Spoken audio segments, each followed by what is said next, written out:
इसमें कितना है? Now in this case it is +1 and this one is -1.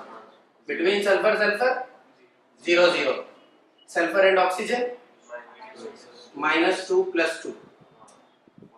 -2 + 2. -1 + 1.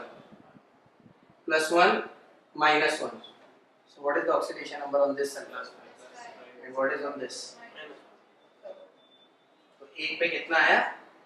On this sulfur it is -1 and in second sulfur it is +5. दोनों का average कितना हो गया? +4. वही आना था ना? एक्चुअल में जो फाइनल आंसर आना था आपका, दोनों मिला के जो आंसर आ रहा है वो कितना आ रहा है? दो सल्फर पे कितना चार्ज आ रहा है इसमें? अगर अपन डायरेक्टली निकाले तो it is -6, this is +2, so on 2 sulphur it is +4. तो दोनों का मिला के फाइनली आंसर तो कितना आना चाहिए? +4. This is from structure 1. From structure 2, 5 or 0.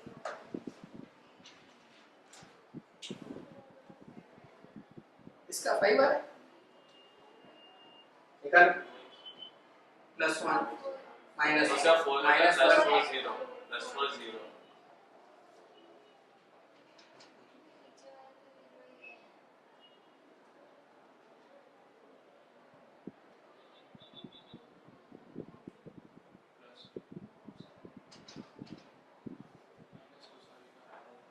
मैंने लिखा था कोऑर्डिनेट बॉन्ड के अंदर अगर अपन को सिमिलर एटम में हो तो अपन क्या बनाएंगे? +2 और -2.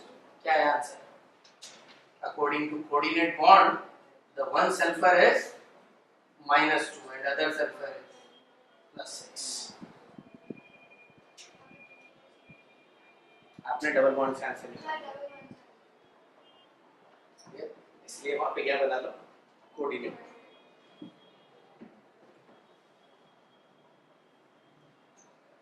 So by coordinate bond, the answer is +2 and +6. इसका भी कितना है आंसर? सर सेकंड फिगर में नीचे वाला एज -2 है. लिखा नहीं लिखा. In case of coordinate bond, double हटा दिया मैंने, इसीलिए बोला मैंने स्ट्रक्चर कोऑर्डिनेट बना दिया. अभी आंसर कितना आएगा?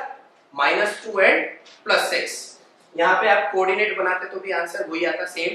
तो अगर मैं ऑक्टेट रूल के हिसाब से दोनों डायग्राम के अंदर आंसर निकालूंगा, in one diagram answer is -1 + 5, in second diagram it is -2 + 6. Question कैसा बन सकता है? More than one choice, both are possible. Star लगा लेना. अच्छे एग्जाम का बहुत common question. Oxidation number of individual sulphur in hypo solution और सोडियम थायोसल्फेट. सो अगर किसी एग्जाम में आंसर आता है +5 -1 तो वो करेक्ट है, और अगर किसी दूसरे एग्जाम में आपका आंसर मिलता है +6 -2 तो वो भी correct, because two structures are possible according to Lewis. ऐसा इसमें बस ये यहाँ पे डबल बॉन्ड की जगह पे क्या लगा सकते हैं अपन? कोऑर्डिनेट. तो ऑक्टेट रूल क्या हो जाएगा दोनों के अंदर? Complete. So this is about hypo solution. आया समझ में? आया? यूनिक एग्जांपल है, याद ही रख लेने का बिना सोचे समझे. ऐसा ठीक है. नेक्स्ट रब करो इसे.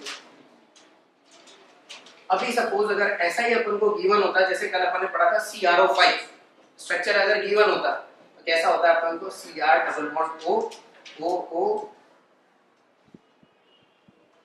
ऐसा ही होता ना. हाँ, तो यहाँ पे कितना आता बोलो? -1 + 1 -1 + 1 -1 + 1 -1 + 1 -2 + 2. What is the oxidation number of chromium? +6. आया समझ में? आया? So we can find out the oxidation number by